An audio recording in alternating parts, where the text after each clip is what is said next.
MK Modi learning management system में आपका स्वागत है। आप यहाँ से insert cells, insert sheet rows, insert sheet columns, इस तरह की चीज़ें या शीट्स को हटा सकते हैं। फॉर्मेट से आप उनको फॉर्मेट्स भी कर सकते हैं। मान लीजिए यहाँ मैं इस रो को सिलेक्ट कर लेता हूँ, सुमित रो को। इंसर्ट पे क्लिक करूँगा। इंसर्ट अगर मैं शीट रोज करता हूँ तो एक नई रो मेरे पास अवेलेबल हो जाएगी। मान लीजिए सिर्फ एक सेल सेलेक्ट कर लेता हूँ तो इंसर्ट सेल्स पिक करता हूँ। ऑप्शन मेरे पास अवेलेबल हो जाएंगे कि जो सेल्स बाकी हैं इसके साथ वाले, क्या वो सेल नीचे चले जाएं या सेल्स राइट चले जाएं या पूरी एक लाइन नहीं मेरे पास आ जाए या पूरा कॉलम आ जाए। मान लीजिए मैं सेल्स डाउन कर देता हूँ तो जैसे ओके करता हूँ, देखिए एक एक सेल्स मेरे पास नीचे चले गए हैं। इस तरह से मैं इसका प्रयोग कर सकता हूँ। इसके अतिरिक्त मैंने कंट्रोल सेट करके देखिए फिर से वापस आना चाहा है। मैं फिर से वापस अपने नॉर्मल पोजीशन पे आ गया हूँ। इंसर्ट पे एक इंसर्ट शीट लास्ट ऑप्शन है, आप क्लिक करें तो देखिए आपके पास एक शीट नई अवेलेबल हो जाएगी। यहाँ हम शीट 1 पे काम कर रहे हैं। 2 और 3 बाय डिफ़ॉल्ट ऑप्शन हमारे पास थी, शीट पहले से अवेलेबल थी 2 और 3। 4th को हमने डिलीट कर दिया था, 5th और 6th इसलिए हमारे पास अवेलेबल हो गई है। हम फर्स्ट पे चले जाते हैं जहाँ हमारा कार्य चल रहा है।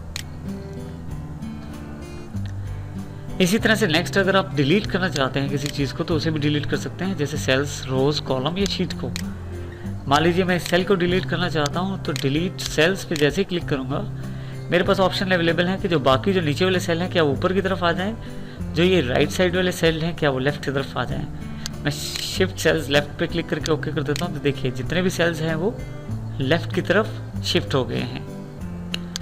इसके अतिरिक्त मैं चाहूँ तो पूरी की पूरी ये रो उड़ा सकता हूँ, जिसे डिलीट शीट रोज करके पूरा रो गायब हो जाएगा यहाँ से। कॉलम करूँगा तो जहाँ मेरा कर्सर है, ये जो सेल सिलेक्टेड है इसका कॉलम रेंज ये आता है। अगर मैं इसको यहाँ क्लिक करके डिलीट करता हूँ कॉलम को तो पूरा कॉलम डिलीट हो जाएगा। और अगर मैं डिलीट शीट करता हूँ तो शीट चली जाएगी। एक्टिव शीट को मैं डिलीट ना करके शीट 6 पे जाता हूँ, डिलीट पे जाके डिलीट शीट करता हूँ, देखिए शीट चली गई मेरे पास। इस तरह से शीट 5 पे जाके डिलीट शीट करता हूँ, वो शीट पे चली गई। तो इस तरह से मैं शीट डिलीट कर सकता हूँ अपने। नेक्स्ट ऑप्शन जो सेल्स ग्रुप में हमारे पास अवेलेबल है वो है फॉर्मेट के रूप में। फॉर्मेट का प्रयोग करने से पहले देखिए जैसे मैं इसकी रोज़ की हाइट और सेल्स की विड्थ बढ़ा लेता हूँ। इसके लिए माउस 2 कॉलम्स के बीच में रखें और जितना विड्थ बढ़ाना चाहते हैं वो बढ़ा सकते हैं। इस तरह से आप 2 रोज़ के बीच में अपना माउस का कर्सर रखें, प्लस का निशान आते ही उसे नीचे ऊपर की तरफ करें तो देखिए मेरे पास हाइट अवेलेबल हो जाएगी रो की। अब मैं ये अपना टेबल सेलेक्ट कर लेता हूँ। फॉर्मेट पे जाते हैं, यहाँ से रो हाइट, सबसे पहले रो हाइट अवेलेबल है। रो हाइट पे अगर क्लिक करता हूँ, जो रो हाइट मैं देना चाहता हूँ वो दे के मैं ओके कर दूंगा तो उस रो हाइट के अकॉर्डिंग मेरी रोज़ आ जाएंगी। देखिए वो रोज़ 25 जो उसकी हाइट दी है उसके अकॉर्डिंग सेट हो गई हैं। कंट्रोल सेट करके नॉर्मल पोजीशन पे वापस आ रहा हूँ मैं। फिर से फॉर्मेट पे ऑटो फिट रो हाइट है। देखिए अगर ध्यान दें तो कोई मेरी रो बहुत बड़ी है हाइट में, कोई छोटी है। तो अगर मैं सबको बराबर करना चाहता हूँ तो सिलेक्ट करके फॉर्मेट पे row auto fit row height click कर दूंगा तो देखिए सभी रोज इक्वल साइज में अवेलेबल हो गई हैं। इसी तरह से मैं कॉलम विड्थ एडजस्ट कर सकता हूँ, जो कॉलम विड्थ मुझे चाहिए। मान लीजिए मुझे 25 की कॉलम विड्थ चाहिए तो जैसे ही एंटर करूँगा 25th कॉलम विड्थ अवेलेबल हो जाएगी। 25 के हिसाब से कॉलम विड्थ मेरे पास अरेंज हो जाएगी। इससे जो मेरी कॉलम विड्थ है वो 25 हो जाएगी। कंट्रोल Z करके नॉर्मल पोजीशन पे वापस आ रहा हूँ मैं। फिर से फॉर्मेट पे जाके देखें ऑटो फिट कॉलम विड्थ अगर मैं क्लिक करता हूँ तो जितना ज़्यादा डेटा लिखा है उसके अकॉर्डिंग अपने आप वो विड्थ सेट कर लेगा, जिससे आपके जो शीट है उसमें कम से कम जगह ये लेगा। कंट्रोल Z करके नॉर्मल पोजीशन में फिर से वापस। मैं चाहूँ तो डिफ़ॉल्ट विड्थ सेट कर सकता हूँ कॉलम की। अगर आप ध्यान दें तो E, F और G ये जो कॉलम्स हैं हमारे पास, इन पे अगर मैं 40 की विड्थ दे देता हूँ तो ये बहुत बड़े हो गए हैं। देखिए जो सिलेक्टेड डेटा है उस पर नहीं, E, F, G। तो अगर आप इन पे ध्यान दें तो ये जो कॉलम्स हैं इनकी जो विड्थ है बहुत ज़्यादा बड़ी हो गई है। तो इस तरह से मैं यहाँ से फॉर्मेट से डिफ़ॉल्ट विड्थ सेट कर सकता हूँ, जो डॉक्यूमेंट की डिफ़ॉल्ट विड्थ हो सकती है। मैं 15 कर देता हूँ तो देखिए 15 पे अवेलेबल हो गए हैं।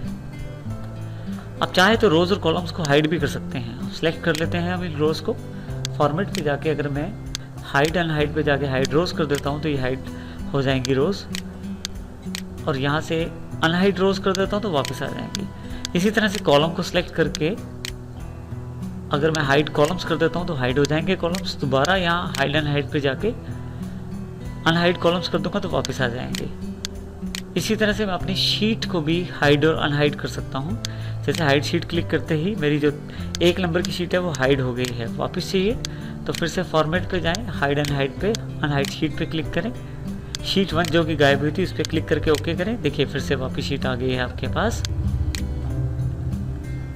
इसके अलावा आप चाहें तो शीट जो है हमारी उसे रीनेम कर सकते हैं। जैसे हमारे पास शीट 1 है, रीनेम करके जो मैं लिखना चाहता हूँ, जो नाम शीट का देना चाहता हूँ वो दे सकता हूँ। जैसे क्लास 5 डेटा के नाम से मैंने शीट का नाम रख दिया है। इसका प्रयोग तब ज़्यादा महत्वपूर्ण हो जाता है अगर आपके पास शीटें बहुत ज़्यादा हैं। फिर आप डायरेक्ट शीट का नाम देने से आपको ये जानकारी मिल जाएगी कि शीट के अंदर कौन सा डेटा अवेलेबल है। इसके अलावा आप कॉपी भी कर सकते हैं शीट को और मूव भी कर सकते हैं। मान लीजिए 5th शीट जो मेरे पास एक्टिव शीट है, मूव और कॉपी पे क्लिक करता हूँ, क्लास 5th डेटा यानी कि जो एक्टिव शीट उसे क्लिक करता हूँ, क्रिएट ए कॉपी कर दूंगा और जैसे ओके करूँगा इसका डुप्लीकेट मेरे पास अवेलेबल हो जाएगा। देखिए 5th डेटा शीट 1 और ये शीट 5th डेटा की पार्ट 2 यानी कि एक तरह से दूसरा कॉपी तैयार मिल गया है मुझे ये शीट नहीं चाहिए तो इसे मैं डिलीट भी कर सकता हूँ। डिलीट पे डिलीट शीट के ऑप्शन से यस करते ही ये शीट मेरे पास डिलीट हो जाएगी। इसके अलावा मेरे पास मूव भी कर सकते हैं शीट को। मूव पे क्लिक कीजिए, अब की बार कॉपी पे क्लिक नहीं करना है, यहाँ आप क्लिक मत करें। इस शीट को कहाँ लेके आना है, मूव टू एंड, वहाँ क्लिक कर दें, ओके करते हैं। तो देखिए इस बार शीट हमारे पे लास्ट नंबर पे अवेलेबल हो गई है। इसके पश्चात हमारे पास टैब कलर्स अवेलेबल हैं। आप शीट्स के कलर भी दे सकते हैं उनके नाम के नीचे। बिल्कुल थोड़ा सा दिखाई देगा आपको, यहाँ देखिए रेडिश कलर थोड़ा सा 5th डेटा के पीछे आ गया है, जिससे ये जानकारी मिल जाएगी कि ये शीट अलग है। इस तरह से आप इनको कलर भी दे सकते हैं शीट के नाम के पीछे। इसके अलावा आप शीट को प्रोटेक्ट भी कर सकते हैं पासवर्ड के साथ। प्रोटेक्ट शीट पे क्लिक कीजिए। आप जो चाहते हैं कि यूज़र्स क्या कर पाए उनको तो आप ऑन कर दीजिए, और जो आप नहीं चाहते कि यूज़र ना कर पाए उसको आप ऑफ रखिए सिलेक्टेड बॉक्स से। जैसे मेरे पास 2 ऑप्शन ऑन हैं, सिलेक्ट लॉक सेल्स और सिलेक्ट अनलॉक सेल्स। तो इसमें केवल यूज़र जो है सिलेक्ट कर पाएगा या डिसलेक्ट कर पाएगा। इसको ओके कर देते हैं, पासवर्ड देके इसे ओके कर दीजिए। जैसे मैंने ओके किया ये मेरे से फिर से पासवर्ड मांगेगा कंफर्मेशन के लिए, दोबारा ओके कीजिए। अब मैं डेटा को सिलेक्ट तो कर सकता हूँ और डिसलेक्ट भी कर सकता हूँ, लेकिन इसमें मैं किसी भी प्रकार का कुछ भी मॉडिफिकेशन नहीं कर सकता। मॉडिफिकेशन करने के साथ ही आपके पास मैसेज जो आया है, the cell or chart that you are trying to change is protected and therefore read only. इसका अर्थ यह है कि आप जो डेटा आपके पास अवेलेबल है उसमें आप किसी भी प्रकार का कोई भी चेंज नहीं कर सकते। डेटा को अनप्रोटेक्ट करने के लिए फिर से फॉर्मेट पे जाके अनप्रोटेक्ट शीट पे क्लिक कीजिए। जो पासवर्ड आपने दिया था दोबारा दीजिए। जैसे आप ओके करते हैं फिर से एडिटिंग के सारे ऑप्शंस आपके पास अवेलेबल हैं। इस तरह से फॉर्मेट जो ऑप्शन है इसका प्रयोग करके हम अपने रोज़ की हाइट बढ़ा सकते हैं, कॉलम की विड्थ बढ़ा सकते हैं और अपने डेटा को प्रोटेक्ट भी कर सकते हैं।